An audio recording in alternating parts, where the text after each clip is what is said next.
Corinthians não faz gol, né? E ontem foi presa fácil, num recorte da história que é assustador. Últimos 20 jogos entre os dois times, o Flamengo venceu 12. 5 empates, 3 vitórias do Corinthians. A história antes era o contrário, né? O Corinthians sempre ganhando do Flamengo. Parece que o Antônio Oliveira viu a entrevista toda do Antônio Oliveira, viu uns pedacinhos, mas eu soube que ele ficou irritado com alguma pergunta sobre rebaixamento, né? Fala pessoal, sejam muito bem-vindos e hoje vamos continuar repercutindo tudo o que a imprensa vem falando após o jogo de ontem entre Flamengo e Corinthians pelo Campeonato Brasileiro. O resultado 2-0 para o Flamengo, gols marcados por Pedro e Lohan. Uma partida bem disputada, principalmente no segundo tempo. No primeiro tempo, onde o Flamengo teve muito mais criação do que o Corinthians. Dominou o time do Corinthians no primeiro tempo, mas no segundo o jogo ficou mais aberto. Apesar do Flamengo ter ampliado já no final da partida ali com o garoto Lohan, o Corinthians tentou, teve algumas chances no contra-ataque. O goleiro Rossi fez uma defesa espetacular na pequena área no chute do zagueiro Kaká. Mas no final do jogo, acho que aquilo que todo mundo esperava meio que já aconteceu, né? O Corinthians tentando jogar no contra-ataque, o Flamengo tentando propor o jogo, conseguiu propor durante boa parte do jogo. O que assustou mesmo foi o fato do Corinthians não ter o meio campo para ligar a defesa até o ataque, ficou um buraco ali. Sem o Ranieri, que faz o meio campo do Corinthians girar, a equipe acaba tendo muita dificuldade. O Flamengo ontem jogou sem a Arrascaeta, mas o garoto Lohan conseguiu jogar muito bem, fez um gol, deu uma assistência, foi um dos destaques, jovem promessa do time do Flamengo. No programa Canelada de hoje, Pilhado e companhia debateram sobre como foi o jogo, o que foi bom pro Flamengo, o que não foi bom, o que foi bom pro Corinthians, o que foi ruim pro Corinthians. Muitas opiniões interessantes, eles falaram tudo sobre essa partida, vamos acompanhar a partir de agora. Mas antes de começar, pedimos que deixe o like e inscreva-se aqui no canal para não perder nenhuma novidade. Também deixaremos aqui na descrição o link do programa Canelada para que vocês possam acompanhá-los na íntegra. Agora, sem mais enrolação, vamos pro vídeo ver o que o Pilhado, Mauro César e companhia falaram sobre esse grande jogo, onde o Flamengo acabou vencendo por 2-0. Mauro, uma partida convincente, vai. Um pouco mais de um tempo convincente do Flamengo. Agora, continua um time que depois de abrir o placar, teve a chance de sofrer um empate. Contra um Corinthians que não mostra um bom futebol, num Maracanã lotado, ainda há muito que melhorar. E outra, agora realmente o Tite tem paz? Ou você acha que não é o suficiente? Porque a gente já tem Libertadores contra o Bolívar na terça-feira. É um jogo também que, se não ganha, o Flamengo tem risco de não passar para a próxima fase da Libertadores. Mas é fundamental, né, Mauro? Essa paz de uma vitória para chegar nessa partida com uma pressão menor. Acho que são etapas, né? A vitória de ontem dá uma tranquilidade para o jogo de quarta, mas a continuidade dessa paz depende desse jogo contra o Bolívar, né? Vencendo, o Flamengo provavelmente vai se classificar, porque joga no dia 28 contra o Bilionários, é possível que até o time colombiano chegue eliminado até lá. E convenhamos, né? Se chegar dependendo de uma vitória contra o Bilionários do Maracanã e não conseguir, aí é para ser eliminado mesmo. O jogo chave é o jogo contra o Bolívar, já é ridícula essa situação na qual o time se meteu na Copa Libertadores. Sobre o jogo de ontem, tem que relativizar a fragilidade do Corinthians, a péssima escalação do Antônio Oliveira, deu tudo errado, esvaziou o meio campo, fez uma linha de 5, nada funcionou, foi muito mal o técnico do Corinthians nas suas escolhas. A gente entende que ele tem algumas carências, mas a forma que ele resolveu montar a equipe não deu certo.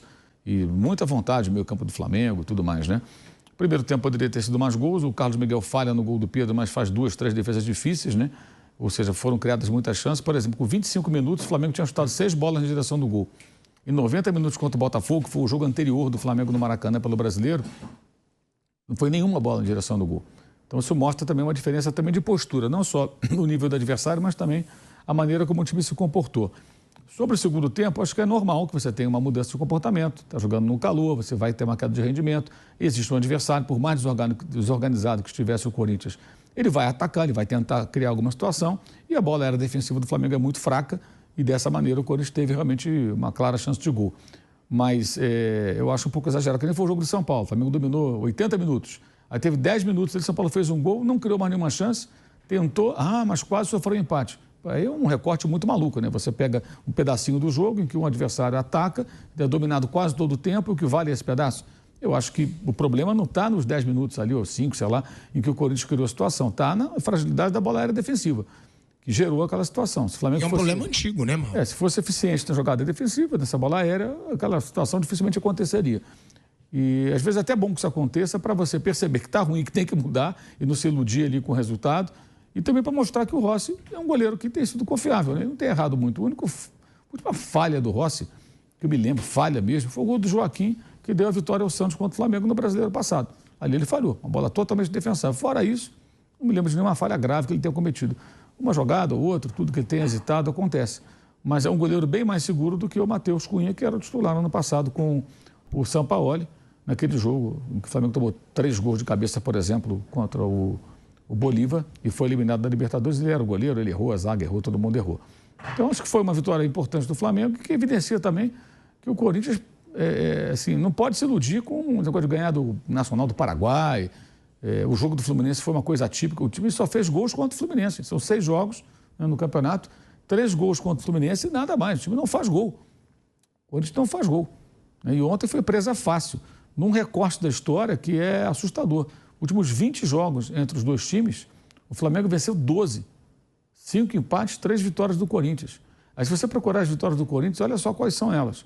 Uma foi um 3-0 do Maracanã em 2015, ficou bem para trás, né? A outra, aquele jogo da ressaca, que os caras estavam de ressaca lá, ridículo o comportamento do Flamengo, eles já estavam de férias. Depois oficializaram 42 dias de férias. Depois de ganhar a Libertadores e a Copa do Brasil, né? Perderam 2-1 no Maracanã.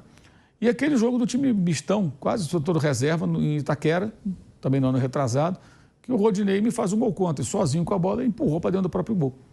Fora isso, o Corinthians não vence o Flamengo, perdeu 12 e empatou 5. São muitas derrotas, virou nesse recorte da história. Antes era o contrário, né? O Corinthians sempre ganhando do Flamengo. Isso mudou radicalmente, e ontem foi mais um desses jogos. O Corinthians não foi minimamente competitivo e parece que o Antônio Oliveira, viu a entrevista toda do Antônio Oliveira, viu uns pedacinhos, mas eu soube que ele ficou irritado com alguma pergunta sobre rebaixamento, né? Não dá para ficar irritado, não. O risco desse time cair, pelo que joga hoje, é real. Se houver uma recuperação, o campeonato ainda tem muita coisa para dar frente, claro que não cai. Mas jogando isso, como não temer o risco de rebaixamento? Tem que temer mesmo. É uma coisa medonha o time do Corinthians, muito ruim. Mas muito ruim mesmo. E ontem ele foi muito mal nas escolhas, depois mexeu para o segundo tempo, conseguiu até essa reação, mas é muito pouco. É muito pouco e o cenário é bem assustador, eu acho que para o torcedor corintiano. É importante ressaltar que as melhores chances do Corinthians sempre foram na bola aérea. Ou pela ponta esquerda com o garoto Wesley. Ele foi o que mais tentou ali, foi pra cima, conseguiu driblar várias vezes do Varela no individual, mas a marcação do Flamengo sempre fechava com 2 em cima dele. Foi uma boa estratégia do técnico Tite. A gente via que quando o Wesley pegava pra linha de fundo, fechava o Varela e também o Alan, por muitas das vezes, vinha fechar a principal arma do Corinthians, que querendo ou não, é o Wesley ali pela ponta esquerda, onde ele rabisca e vem jogando bem nessa temporada. Cruzamentos na área, o Flamengo tem muita dificuldade, não é de hoje, que vem sofrendo muitos gols por cima e acabou quase numa bola aérea ali, tomando aquele gol onde o Rossi fez aquela defesaça na finalização do Kaká. Foi um dos melhores momentos do Corinthians no jogo, né? No finalzinho ficou mais aberto, porque o Flamengo resolveu dar uma retrancada, o Corinthians tinha que ir pra cima e acabou que no final terminou esse 2-0, mas foi um jogo bem movimentado, acho que não surpreendeu muita gente o resultado não, era esperado, né? Até porque o Flamengo hoje tem um time muito melhor do que o do Corinthians, mas fica aí de aprendizado para as duas equipes, né? O Flamengo melhorar, continuar num bom embalo e o Corinthians ali ver onde é que errou para continuar firme e forte, para não ficar na parte de baixo da tabela do Campeonato Brasileiro. Ainda tem um comentário muito bom que a gente vai acompanhar agora do Bruno Prado.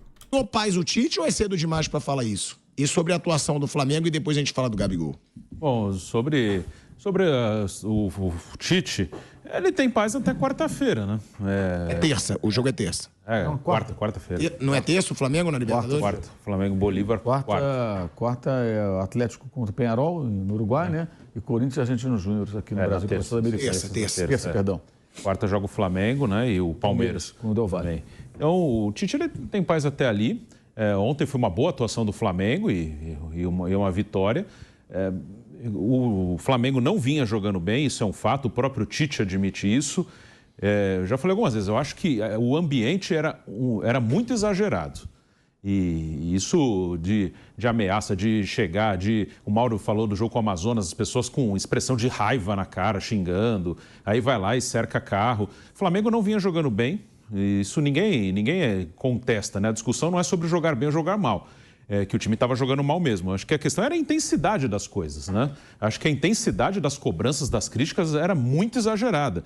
Que o Flamengo, bem ou mal, nesse momento ele é o líder do Campeonato Brasileiro. Não, mas aí eu discordo. Eu acho que a intensidade das críticas era grande, mas a intensidade do Flamengo era nula. Não era. Eu acho que o torcedor, ele fica brabo não só com o resultado, porque pra mim também ser terceiro do grupo da Libertadores é uma vergonha. Para mim, o único resultado anormal foi a derrota pro Palestino, mais nenhum. O resto tudo normal, O resultado. empate com o Milionários, do jeito que foi. Sim, assim, Flamengo 1-0. poderia ganhar, mas empatar lá não é nada absurdo. É ok. Derrota pro Botafogo, ok. Eu acho a posição na tabela da Libertadores hoje, por mais que ele vire líder depois, que eu acho que já não vai mais, mas a posição na tabela e a intensidade que jogava o Flamengo, pra mim, tinha que ter crítica. Porque era um time, como eu falei aqui. Tinha que ter crítica. Não queria nada. Tinha que ter crítica, mas não o que fizeram. Sim. Há exageros. Manifestação em porta de clube, eu não sou a favor nunca. Uma grande parte da torcida do Flamengo tem certeza que é o Manchester City.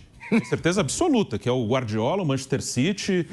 Aliás, não, mas uma mistura do Real Madrid com o Manchester City. Você pega os dois, faz uma seleção e é o Flamengo. A maioria tem. Uma coisa é dizer, o time tá jogando mal, tá? Nunca. Não discordo disso nem um pouco. O Flamengo fez alguns jogos, aliás, muito ruins. Contra o Palestino, contra o Atlético Goianiense, contra o Amazonas. Vários jogos muito ruins. Isso aí não é... O problema, assim, é o tamanho do exagero, assim. Eu acho muito exagerado.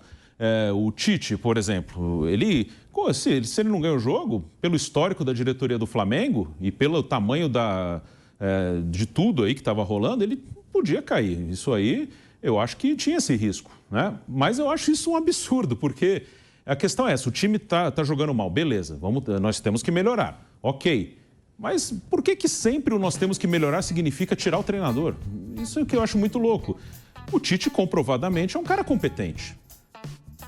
Então tá aí, né? Falaram um pouco sobre o Corinthians, um pouco sobre o Flamengo. É interessante ver a análise dos comentaristas e entender que cada um tem um ponto diferente, né? Mauro César já apontando ali como o Flamengo jogou bem, mas tem que manter o ritmo. E também a dificuldade do Corinthians, né? Que teve muita dificuldade. O Antônio Oliveira também acho que ele pecou bastante. Não tinha muito o que fazer, na verdade, Antônio Oliveira. Os jogadores principais ali do meio de campo, ele perdeu o Maicon já no começo da temporada, né? Tá lesionado, acho que nem sei se volta essa temporada o Maicon, que quase vai pro Flamengo. Aí o Ranieri, que é o principal volante, o cara que deixa o meio campo do Corinthians mais concentrado ali, teve dificuldades, acabou se lesionando, também tá fora durante um tempinho. O Flamengo veio, apesar de jogar sem o Arrascaeta, o time jogou bem, foi mais consistente do que vinha sendo nos últimos jogos. O negócio agora é aguardar e ver como é que o Corinthians e o Flamengo vão se portar, né? O Corinthians aí com a tentativa de subir na tabela, no campeonato, e o Flamengo brigando ali nas competições internacionais.